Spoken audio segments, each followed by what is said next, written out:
Excuse me. I'm Brian. I'm Amber. Here's some Reddit. You caught me at an inopportune time here, drinking my tea. I probably just drove away like half the audience, being like, "Oh, gross! He's slurping in the microphone."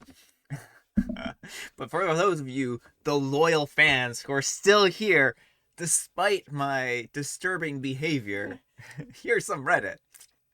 Our first story is titled, Am I a Jerk for Refusing to Do a Titanic-themed Wedding? Now, I have an important note here. Amber wanted me to read this one, and she said I have to read the top comment in this one. I have no idea what is in this, and it's in all likelihood just a laced with profanity, horribly written thing that Amber wants to subject me to so that she can sink my channel. So stay tuned for that, and we'll get to find out why what's so funny is in the comments. Amber's shaking her head over there, but we all really know her intentions. They're ill intentions. I'm I really want to start this off by saying that OP's is not the 33-year-old male, but apparently there are so many of these stories start off where it's like I'm a blah blah blah, and so my brain refuses to accept that he's talking about his fiance, who is a 33-year-old male, by the way, and is obsessed with Titanic movie and wants our whole wedding to be Titanic themed. I'm a 23-year-old male, and I don't really like the movie that much, and I figured it would be unfair to theme our entire wedding about something that only one of us really cares about. I told him I wouldn't mind some Titanic references here or there, but then he started crying and said that he wants the whole thing to be Titanic themed because that's the wedding he always dreamed about. Going down in a ship. that's how that's the ideal wedding. The wedding where you both don't survive at the who's going to share the door? That's what I want to know. He then stormed out of the house and hasn't spoken to me since. This was 2 days ago. I feel bad for making him cry, but I still think he's being unreasonable. I spoke to my parents, and they said that if I want to get married, then I need to learn to make sacrifices, like falling off a door into the ocean to drown. So I should just go along with it. Am I the jerk? All right, folks, what do you think? Jerk or not the jerk? Not a jerk. Here's the thing. It's like, OP's like, I really just am not comfortable with being Jack here and sinking to the bottom of the ocean. But he's like, I want to be the other character that I don't remember the name of, and I really should. And now I'm going to get reprimanded by people. Rose. Rose. I, I don't want to be sharing. I want to share the door with you. I don't want to share the Titanic with you. That's my opinion here. I know this is very goofy. This is very silly, and now I'm very curious about what Amber wants me to read here. So yeah, OP, I don't think you're the jerk. This is pretty reasonable. And your parents, what you need to make compromises. Compromises are like, what color flowers do we want? Not should we entirely theme the entire thing after the Titanic? This is a Titanic mistake. Let's read that comment. Does he know what happened to the Titanic? What does the Titanic themed wedding even look like? You drown a bunch of poor people. I don't have enough seats for everyone. Everyone is cold. Not the jerk. Oh my goodness. Thank you all for the awards and hilarious responses. I'm just laughing so hysterical. I thought we needed to catch your genuine reaction on camera. Ever wanted the genuine. She needed the genuine Brian. In the end, they all jump into a frozen pond and freeze to death. I guess that's what happens. That's what I first thought. It's like, everyone's just going to like, what do you even mean here? Who's going to be in the band? Are they going to play until the end? All right. That was very silly. Let's go on to our next, more serious, very much cringeworthy story. And I have to find this song that goes with it, and you'll know the one I'm talking about when I make the reference. Am I a jerk for grounding my daughter? A couple of days ago, we started getting rats in the ceilings and walls. And this, oh no. You know that song where it's like, oh no, oh no, oh no, no, no, no, no. That's the thing that goes through my mind the moment I hear about rats going through your ceiling and walls. They're very active in the middle of the night, and they've woken all of us up. My husband is working on getting them out and said it should take a week for them to start to leave. Well, last night they were especially bad around my daughter, a 15-year-old female's room, and she took some Advil PM to help her sleep around 10:30. They woke her up at around 3 or 4 a.m., and she says she didn't remember if she had taken it, but then she took it again and slept until 10 minutes before she was supposed to leave. She was extremely groggy when she woke up, but I thought she was just tired from the rats. I then got a call from her first period, second period, and third period, and fourth period teachers telling me that she fell asleep in class, asking if she was okay, because this was very unusual for her. Then during her lunch period, I got a call from the nurse who said she wasn't feeling very well and I needed to pick her up. I checked the Advil and it looks like the 2 doses were taken, so I grounded my daughter for 2 weeks because she was careless enough to take 2 doses and because she had fallen asleep in every class before I picked her up. She is furious and saying that I wouldn't have taken them twice if she would have hired someone to take care of the rats. She told her dad, and he is furious that we haven't hired anyone to take care of the rats and that I grounded my daughter for her mistake. He picked her up a couple hours ago and my daughter said she doesn't want to talk to me, so I wanted to know if I was a jerk. So you came out to Reddit to find out if you were the jerk or not about grounding your daughter because she can't sleep because of rats? Oh my goodness. What do you folks think? Jerk or not the jerk? Jerk. You know, OP, there's a time and place for punishments. This is neither to time nor place to punish your daughter for something that she has no control over. Okay, yeah, she had control over the Tylenol PM or Advil PM, but it was, if she hadn't taken the Advil, then she wouldn't have gotten any sleep, I guess, right? And then she would have fallen asleep in all of her classes still. So you put her in kind of a no-win situation where she was kind of doomed to fall asleep no matter what. I feel bad for your daughter here because it's just like you're punishing her for basically no reason. Like, if you are that concerned about whether or not she's self-dosing medications, then you need to be the one to help administer this. That way she, because I'm sure she woke up in the middle of the night, couldn't fall back to sleep, wasn't sure if she had taken this, couldn't remember, and basically knew that she had to rely on herself for this, and so she took an extra dose. And so, just be glad she didn't take enough to do some harm to herself. So that's what I have to say. Don't allow your kids to self-medicate. I know probably there's a moral in that story, and if you do, be sure that you can make sure that they're going to not accidentally take too much of a medicine. She's still very young, isn't she? Like 12? She's 15. 15? Oh. I mean, a 15-year-old has a little more control over things like that. But again, like, you still need to be really careful. So, no, I don't think you should have grounded her. You're the jerk. This is the dumbest reason to ground a kid. Maybe her teacher should call CPS. I agree, but no maybe about it. She's living in a rat hole where they're bad enough to wake her up under a sleep aid. Absolutely call CPS, and the mom should be severely punished. It doesn't sound like this has been a problem for very long, and sometimes rats can just take root very quickly, so I don't know that this is necessarily indicative that there's like a huge problem here, other than like, yeah, immediately get rid of the rats, right? And I don't know why they haven't hired someone professionally to take care of the rats. That seems like the mistake here. It's like they should have hired someone. I don't know that this is necessarily grounds to take away a kid. I might be wrong here. Like, I haven't ever had to deal with rats personally, so I do not know. And so I can have my mind changed very easily if someone wants to challenge me on that. I'm not gonna die on that hill. But I don't know personally that I feel that this is like the reason to call CPS. So yeah.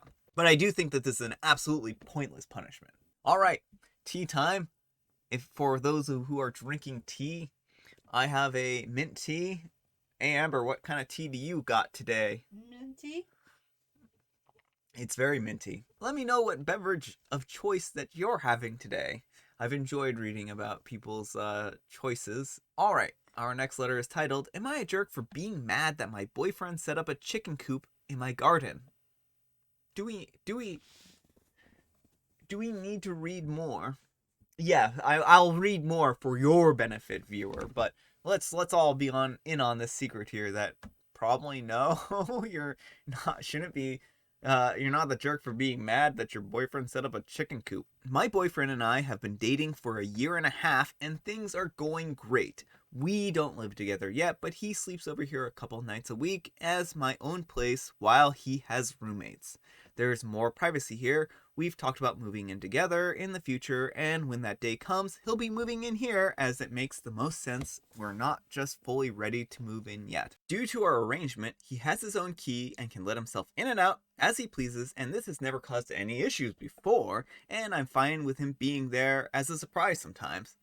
The issue, however, rose up when I got home from work a day or two ago, and he called me from the garden. I went out to see what he wanted, figuring maybe he had set up a hot tub for us to relax in. That's a little bit of a different expectation. But I was in shock instead to find that he had set up a chicken coop and inside were 3 hens. He went on to explain to me how they were former battery hens and how this was a great and how we could have fresh eggs all the time while helping them. And how he wanted to surprise me. Surprise! You have pets. I was not so happy and asked him what he was thinking and why he had not asked me first. That this was really overstepping and I'd have to fully take care of them now, and I didn't want chickens. He had promised that he'll clean out the coop, feed them, and take care of them. In general care has brought up how I don't use my garden except for the hot tub, but I feel like he's missing the point, and that's why I'm so upset. He has told me that he'd have them taken to his place, but then he has no garden for a coop. Is it unreasonable for me to be mad about this? I know he meant well and thought he was doing a good deed helping them, but it's the fact that he can't see why this upsets me that really gets under my skin. All right, folks, is this a jerk or not the jerk situation here? Not the jerk. OP, I don't think anyone's happy with surprise pets. I mean, that's not true. Like, if you've talked about, like, oh, I really wish I had a puppy, and the other person's like, oh, I don't know, I don't really want a puppy. And then, like, for Christmas, they surprise you and you get a puppy, then maybe, right? As long as you can be aware, as long as they know what kind of dog you want, and, all kinds of things, and you've had discussions enough where that they are aware of what will make you happy, right? But surprise pets in general, I kind of feel like they're a bad philosophy. Let me know what you folks think. Do you think surprise pets are good or bad? Have you ever gotten surprised with a pet? And no, rats in your wall do not count as surprise pets, just to let you know. So OP from the last story, you can't make that one either. What about a shrew? About a shrew. So, a funny story about a shrew. Once upon a time, there was a shrew in our house. I've never seen a shrew before. It probably just got left in. It somehow got let in when we had the door open, because there isn't like any obvious place where it got in. It's not like we have mice, crawling around our house or anything. It's not like we have rats in our walls. But occasionally shrews will just come in, I guess. So it was very strange. I've never seen a shrew.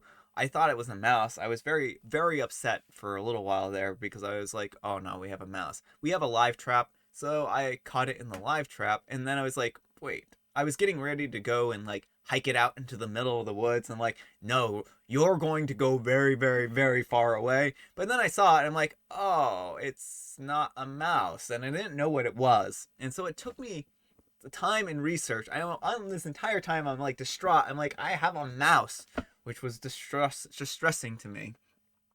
But no, it wasn't. So we took care of it.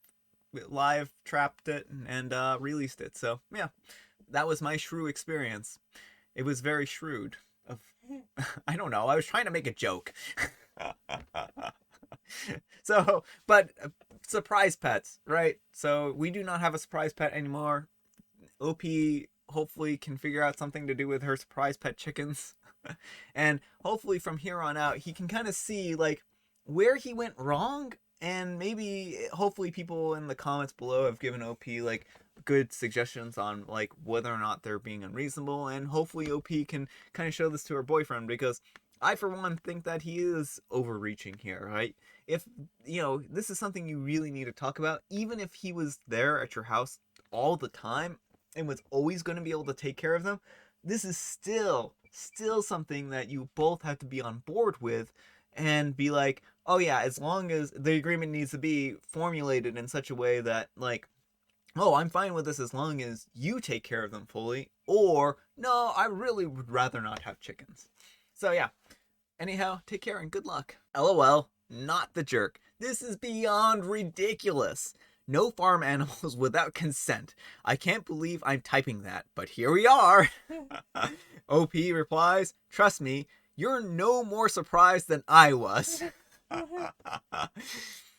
There shouldn't be any animals at all without consent. Yeah. Alright, our last letter is titled, Am I a jerk for eating my fast food in the car so my girlfriend can't have the first bite? I have been living with my girlfriend for the past 6 months. We're both in our early 20s and have been having an overall great relationship. Well, from before our relationship began, I have been a big fast food eater. There's an intersection in my city that hosts 7 different fast food restaurants, and all frequent basically all of them. Since I do shift work, I'm generally off the clock around 11 a.m. and then being too tired to cook, I'll hit up a burger joint for a cheeseburger and some fries. My girlfriend always wants to have exactly one bite, exclusively the first bite, of every item I order. When I noticed this, I would start by contacting her on my way to the restaurant asking if she wanted something. Her answer was consistently no. But when I get home and dig in, the crinkling of the fast food bag is like Pavlov's bell to her. She immediately would make a beeline straight for wherever I am eating and ask if she can have a bite. I've asked her if she could just leave a little at the end, and no, she wants the first bite. I've pleaded with her to just let me buy her food. No, she doesn't want to eat that much. I've tried ordering a bit more and letting her polish off the whole burger. No, she'll turn every item into a sampler platter and throw away the food that I bought for her after the first bite if I don't eat it. I don't like it, and I don't like this bizarre culinary version of just prime noctis. For the past few weeks, I've been eating in my car discreetly, disposing of the wrappers. I was just telling her I wasn't hungry after work, but the other day she found the garbage bag full of the fast food wrappers in our bin on garbage day, and she's furious at me for lying. Am I the jerk for not sharing with her? OP. OP, if you're gonna do something like this is Brian's bad advice, by the way. Just throw the wrappers away. Eat at the restaurant and throw away the wrappers there. You could have avoided a whole lot of problems. Alright, so folks, what do you think? Jerk or not the jerk? Not the jerk. Not the jerk. So, I think this is a really odd story here. I think that OP should not have to hide the fact that they're eating their fast food. And it's really strange that it's come to this point where OP wants to try making a compromise with his, girlfriend, but she refuses. She just wants exclusively the first bite of his food, which I have never heard of. And I understand where OP is coming from here. He shouldn't have to sit in his car. He should just eat the fast food. He should have just said, I'm eating fast food from now on at the restaurant. I am not coming home until I eat my fast food, or something like that. I don't know. There has to be a solution in here somewhere, but I think hiding it from her was probably not the best course of action, because hiding stuff is always going to come out in the wash, I feel like. Unless you're very, very good at hiding it, but you shouldn't have to, for one, and you shouldn't for two. Like, you shouldn't keep secrets from people, especially your partners, right? Well, you shouldn't keep secrets from your partners in general. You can keep secrets from other people. I'm not telling people to be an open book here. So yeah, this is weird. I don't think that you're the jerk here. Anyhow, take care and good luck. Not the jerk. Stop hiding. Tell her that if she wants food, you'll buy it for her, but her have the first bite of anything that you eat is over now. If she wants to be mad over it, let her be mad. Agree, better to be honest and draw a hard line. No to any sharing. If she wants something, she just has to request it on her own. I don't let anyone make me feel about being unwilling to share my food. So one question I have here is, has OP like tried cutting off like a small portion of it, or and she just refuses, or something like that? I gathered from it, like he asked if he could save her the bit at the end, but she wants the first bite. It may be how hot it is or something though. Yeah, maybe it's just like she really likes it super fresh or something, which is odd. I mean, not odd that she wants it super fresh, but maybe cut off like a little. If she wants a piece of your burger, cut a little pie-shaped chunk out for her and then give it to her. It's the same as like saving it the last bit at the end, right? I don't know. That way you don't have to feel like she's having a first bite of yours. Just cut off a bit and then be like, "Oh yeah, I saved you this little tiny bit. Here you go." OP says, putting my foot down is not a strong point as she tends to start debating and getting emotional. But you're right. The only way to stop this weird behavior is telling her no. If she wants a bite of my cheeseburger, she can pry it from my dead clubbed fingers. Wow, that's harsh. Alright folks, that's all the time we have for today. I hope you enjoyed today's video. If you did, consider giving us a like, and if you didn't, consider giving me a dislike. Thanks so much for watching. So just remember, Friday the 28th at 6 o'clock p.m. we'll be doing a live stream, so I would be happy to see people join me. So hopefully we'll see you there. Anyhow, thanks for watching, and we'll see you all tomorrow. Bye!